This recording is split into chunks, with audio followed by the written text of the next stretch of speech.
워싱턴으로 가보죠. 이런 가운데 그동안 지소미아 연장하라고 한국 정부를 거세게 압박해온 미국의 입장에 변화가 감지되고 있습니다.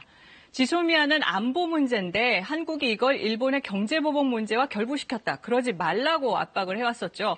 그런데 이젠 한미일 경제협력이 안보와 함께 중요하다고 강조하고 나온 겁니다. 김은규 특파원입니다. 지난달 스티렐 미 국무부 동아태 차관보는 안보 문제, 경제 문제를 끌어들이지 말라고 말했습니다.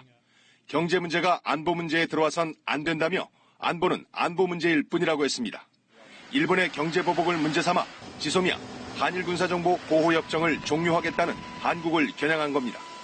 일본이 보안 문제를 들어 한국을 못 믿겠다며 수출 규제를 하는데 그런 일본과 어떻게 민감한 군사정보를 공유할 수 있냐는 한국 정부의 입장을 단순 경제 문제로 보는 듯한 언급입니다.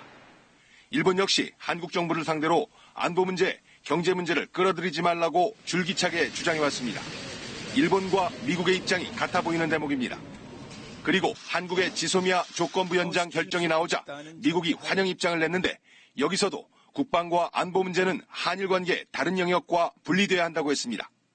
이랬던 미국이 강경화 외교장관과 설리번 국무부 부장관 회동 결과를 알리는 자료에선 앞서와 다른 입장으로 보이는 내용을 내놨습니다. 한미일 세 나라 협력의 중요성을 재확인한다면서 특히 안보와 경제 분야가 그렇다고 명시했습니다. 안보와 경제를 분리하라고 하다가 안보와 경제가 세 나라 협력에 중요하다고 한 겁니다.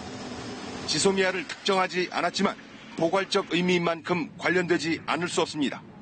지소미아 조건부 연장, 이어지는 한일 협상 등 변화된 환경에서 미국이 앞으로 안보와 경제 문제를 따로 보지 않고 관여하겠다는 뜻인지 주목됩니다. 워싱턴에서 KBS 뉴스 김웅규입니다.